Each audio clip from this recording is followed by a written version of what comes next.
Привет, алгебраистам. Ну что ж, бомбическое уравнение. Как будем решать? Возводить в квадрат обе части? Нет, нет, нет, мы не сумасшедшие. Надо искать что-то другое. Вот способ наш мы назовем игра на ограниченности. Игра на ограниченности функций. Ограниченности. Попробую преобразовать левую часть и под коренное выражение следующим образом. Х в квадрате плюс 4х плюс 4. Это уже полный квадрат я выделил, верно? И плюс единица. А под корнем что? Напишу единица. Пока напишу так. Минус х в квадрате минус 4х минус 4.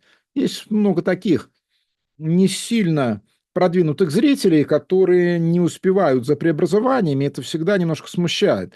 Рассчитывая, что на подготовленную аудиторию, а там спрашивают, а как вы перенесли, а как вы решили линейное уравнение?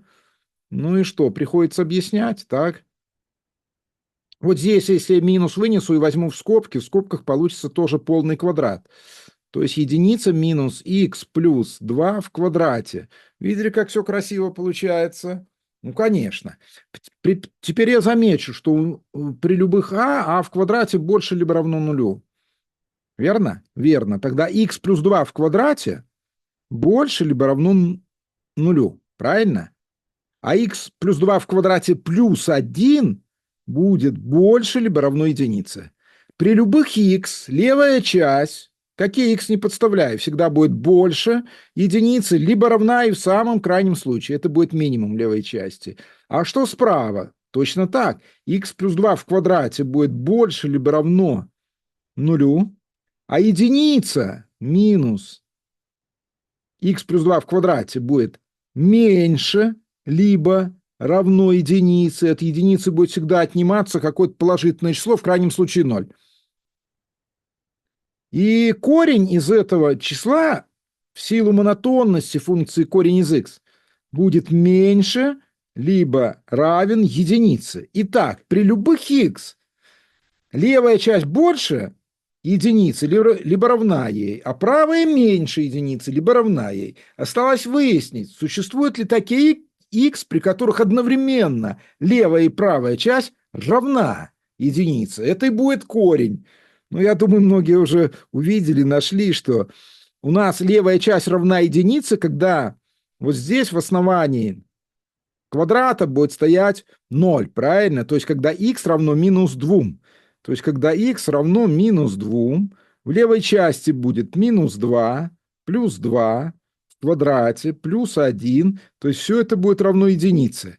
А под корнем что будет стоять? То же самое, единица, минус, в скобках минус 2 плюс 2 в квадрате, единица минус 0 единица, корень из единицы тоже единица. Таким образом, х равное минус 2 – это то значение х, при котором левая и правая части равны единице. Таким образом, х равное минус 2 – это корень.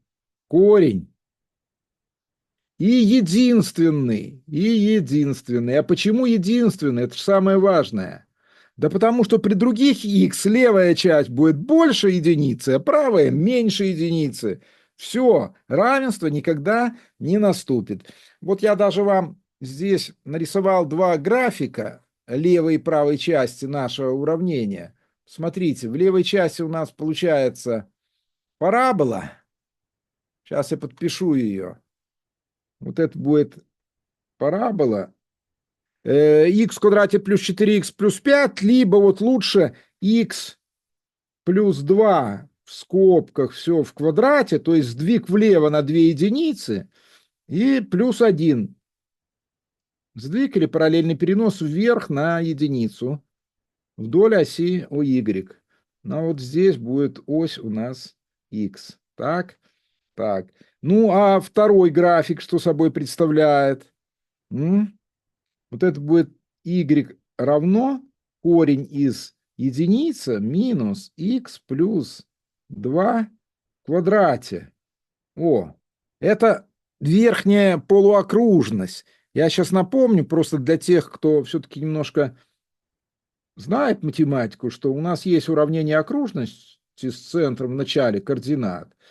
Ну, откуда можно получить уравнение двух полуокружностей? То есть y равен плюс-минус корень из единицы минус x в квадрате. Отсюда верхняя полуокружность – это единица минус x в квадрате, а нижняя полуокружность – это минус корень из единицы минус x в квадрате. Так вот, если взять верхнюю полуокружность и сдвинуть ее на 2 единицы влево, ну, мы как раз и получим то, что есть у нас. Ну что ж, присылайте свои решения. Скажите, кому все-таки пришлось возвести в квадрат и решать там многочлен четвертой степени. А мы с вами прощаемся. До новых встреч. Всего хорошего. С вами был Валерий Казаков. Пока.